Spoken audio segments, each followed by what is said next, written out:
Hello, imagine que tu dois prendre une décision importante.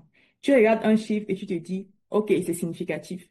J'ai une mauvaise nouvelle pour toi. Tu prends probablement de mauvaises décisions. Et le pire, même quand le résultat est significatif.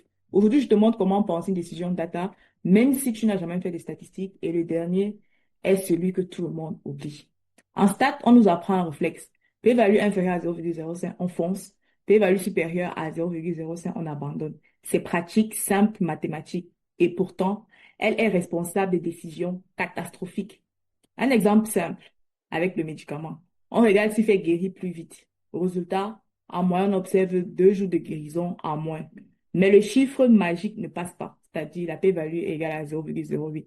Verdict classique, pas significatif, ça ne marche pas. Et là, on vient peut-être de jeter une excellente décision. Avant de décider, il faut prendre en compte trois questions humaines. De combien ça change, à quel point on est sûr, dans quel sens ça va. Les statisticiens ont des mots compliqués pour ça. Moi, j'appelle ça les 3 S. Et tant que tu n'as pas les trois, tu n'as rien compris au résultat.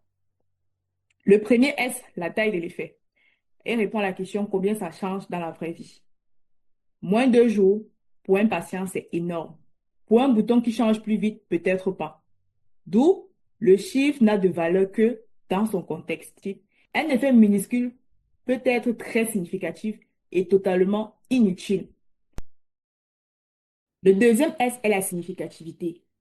Est-ce qu'on peut se tromper? À quel point on est sûr? La p-value est comme une alarme. Elle te dit s'il y a du bruit, pas s'il faut évacuer le bâtiment. Avec l'intervalle de confiance, -4,5 plus 0,5 dans notre exemple, l'effet réel pourrait être génial ou presque nul. Ici, on n'est pas très sûr, mais on n'est pas non plus dans le noir total. Le troisième S est le signe, celui-là qui est le plus oublié. Est-ce que ça va dans le bon sens? Dans notre exemple, l'effet est négatif, donc on est dans la bonne direction. Le médicament réduit le temps de guérison, même si on n'est pas certain à 100%. Mieux vaut hésiter dans la bonne direction que de foncer dans la mauvaise. En réalité, toutes les décisions data tombent dans quatre situations possibles. Peu importe le domaine, médical, business, produit, sport.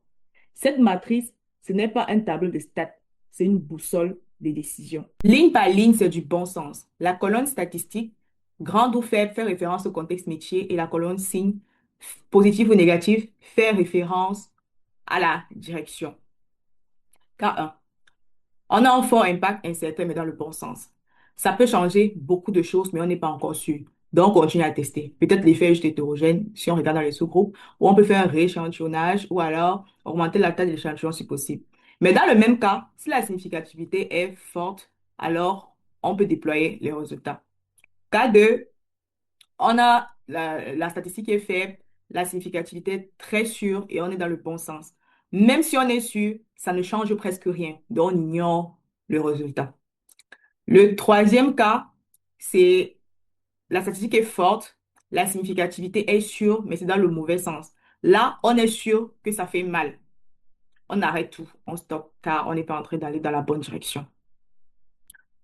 Le quatrième cas, on a un faible impact, incertain, et qui va même dans le mauvais sens. Ça n'apporte rien et en plus, on n'est même pas sûr. Par conséquent, on abandonne. Et maintenant, je vais te dire l'erreur numéro un que font les entreprises avec cette matrice. Elles regardent une seule case, la significativité. La p-value te dit, si tu doutes, cette matrice te dit quoi faire. Un chiffre informe, la matrice décide. Si cette vidéo t'a aidé, abonne-toi, commente et partage.